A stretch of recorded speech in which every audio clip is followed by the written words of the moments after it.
ਸਤਵਿੰਦਰ ਜੀ, ਹਾਂਜੀ ਸਤਿ ਸ਼੍ਰੀ ਅਕਾਲ ਜੀ। ਸਤਿ ਸ਼੍ਰੀ ਅਕਾਲ ਭਾਜੀ। ਸਤਿ ਸ਼੍ਰੀ ਤਿੰਨਾਂ ਅਕਾਲ, ਭਰਾਵਾਂ ਨੂੰ ਸਤਿ ਸ਼੍ਰੀ ਅਕਾਲ ਜੀ। ਭਾਜੀ ਇੱਕ ਨਾ ਮੈਂ ਥੋੜੀ ਗੱਲ ਲੱਗਾ ਕਰਦੇ।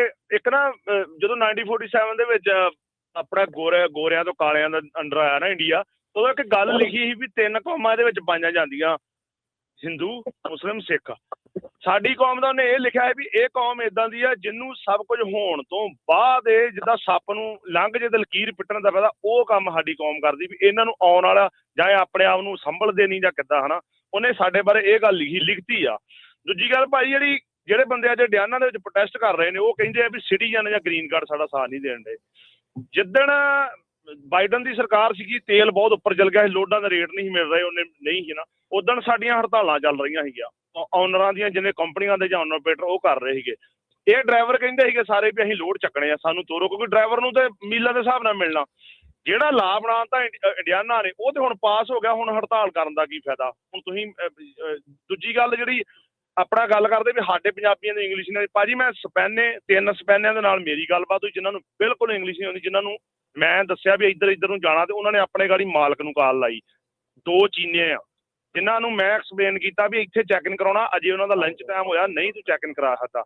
ਮਤਲਬ ਕਹਿਣ ਦਾ ਭਾਵ ਵੀ ਪੰਜਾਬੀਆਂ ਨੂੰ ਨਹੀਂ, ਦੂਜੀਆਂ ਕਮਿਊਨਿਟੀ 'ਚ ਬਹੁਤ ਜਿਨ੍ਹਾਂ ਨੂੰ ਚੀਨੇ ਜਾਂ ਮਕਸੀਕਨ ਨੂੰ ਨਹੀਂ ਆਉਂਦੀ ਬਿਲਕੁਲ ਬਹੁਤ ਜਿੱਦਾਂ ਨਾ ਹਾਇਓ ਦੇ ਵਿੱਚ ਨਿਊਜ਼ ਆ ਜਿਹੜੀ ਤਾਜ਼ਾ, ਉਹਦਾ ਬਿੱਲ ਪਾਸ ਹੋਣ ਜਿਹੜਾ ਹਾਊਸ 72 ਬਿੱਲ ਆ, ਉਹਦੇ ਵਿੱਚ ਭਾਜੀ ਉਹਨਾਂ ਨੇ ਹਾਇਓ ਦੇ ਵਿੱਚ ਇੱਕ ਨਵਾਂ ਬਿੱਲ ਆ ਰਿਹਾ। ਪਹਿਲਾਂ ਤਾਂ ਸੀਡੀਐਲ ਕੈਂਸਲ ਹੋਏ ਸੀ ਨਾ, ਜਿਨ੍ਹਾਂ ਕੋਲ ਨਹੀਂ ਹੈਗੇ ਆਪਣੇ ਪੇਪਰ ਨਹੀਂ ਹੈਗੇ ਗ੍ਰੀਨ ਕਾਰਡ ਜਾਂ ਸਿਟੀਜ਼ਨ ਨੌਨ ਡੋਮਿਸਾਈਲ, ਹੁਣ ਉਹ ਬਿੱਲ ਇਹ ਪਾਸ ਹੋਣ ਜਾ ਰਿਹਾ, ਉਹ 1 ਤੇ 2 ਦਿਨਾਂ ਤੱਕ ਹੋ ਜਾਣਾ। ਉਹ ਇਹ ਹੋ ਜਾਂਦਾ ਵੀ ਜਿਨ੍ਹਾਂ ਕੋਲ ਡਰਾਈਵਰ ਲਾਇਸੈਂਸ ਆ ਤਾਂ ਉਹਨਾਂ ਕੋਲ ਪੇਪਰ ਨਹੀਂ ਹੈਗੇ, ਮਤਲਬ ਇਮੀਗ੍ਰਾਂਟ ਪੱਕੇ ਨਹੀਂ ਹੈਗੇ, ਭਾਵੇਂ ਉਹ ਕਿਸੇ ਵੀ ਸਟੇਟ 'ਚੋਂ ਹਾਇਓ 'ਚੋਂ ਲੰਘ ਰਹੇ ਆ ਜਾਂ ਹਾਇਓ ਦੇ ਵਿੱਚ ਆ ਕੇ ਰਹਿਣ ਲੱਗ ਪਏ ਆ। ਜੇ ਉਹਨਾਂ ਦਾ ਕੋਈ ਐਕਸੀਡੈਂਟ ਹੁੰਦਾ, ਕਿਉਂਕਿ ਉਹਨਾਂ ਨੂੰ ਉਹ ਕਾਰ ਵੀ ਚਲਾਉਣ ਤੋਂ ਲਾਇਸੈਂਸ ਉਹਦਾ ਕੈਂਸਲ ਹੋਏਗਾ ਹਾਇਓ ਦੇ ਵਿੱਚ, ਉਹ ਕਾਰ ਵੀ ਨਹੀਂ ਚਲਾ ਸਕਦੇ। ਜੇ ਉਹਨਾਂ ਦਾ ਕੋਈ ਐਕਸੀਡੈਂਟ ਹੁੰਦਾ ਆ, ਉਹਨਾਂ ਦੇ 1st ਡਿਗਰੀ ਚਾਰਜਰ ਲੱਗਣਗੇ। ਦੂਜਾ ਜਿਹੜੀ ਸਟੇਟ ਦਾ ਲਾਇਸੈਂਸ ਆ, ਉਹ ਸਟੇਟ ਨੂੰ ਵੀ ਨਾਲ ਕੋਰਟ ਦੇ ਵਿੱਚ ਘਸੀਟਿਆ ਜਾਏਗਾ। ਸੋ ਹਾਇਓ ਦੇ ਵਿੱਚ ਇਹ ਲਾ ਜਿਹੜਾ ਆ ਹਾਊਸ 72 ਉਹਦਾ ਨਾਂ 722 ਆ ਰਿਹਾ, 722 ਸ਼ਾਇਦ ਏਦਾਂ ਕਰਕੇ। ਹਾਂਜੀ, ਸੋ ਸਾਡੇ ਬੰਦਿਆਂ ਨੂੰ ਥੋੜਾ ਪੰਜਾਬੀਆਂ ਨੂੰ ਵੀ ਉਧਰੋਂ ਵਿੱਚੋਂ ਲੰਘਣ ਦੀ ਥੋੜਾ ਕੇਅਰਫੁਲ ਹੋਣ ਦੀ ਲੋੜ ਆ, ਧਿਆਨ ਰੱਖਣ ਦੀ ਲੋੜ ਆ ਭਾਜੀ। ਇੰਨਾ ਕੀ ਕਹਿਣਾ। ਥੈਂਕ ਯੂ ਭਾਈ ਸਾਰਿਆਂ ਦਾ ਜੀ। ਬਿਲਕੁਲ ਥੈਂਕ ਯੂ ਤੁਹਾਡਾ ਇਹ ਗੱਲ ਕਰਨ ਦਾ।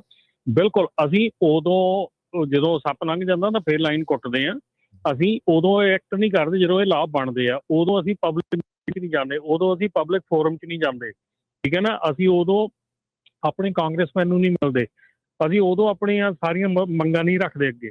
ਅਸੀਂ ਉਦੋਂ ਗੱਲ ਕਰਦੇ ਹਾਂ ਜਦੋਂ ਸਾਰਾ ਕੁਝ ਹੋ ਜਾਂਦਾ ਆ, ਮੁੜ ਕੇ ਅਸੀਂ ਸਟ੍ਰਾਈਕਾਂ 'ਤੇ ਉਹਨਾਂ ਦੇ ਉੱਤੇ ਚੱਲ ਪੈਂਦੇ ਹਾਂ। ਸੋ ਬਿਲਕੁਲ ਡੈਫੀਨੇਟਲੀ 100% ਆ।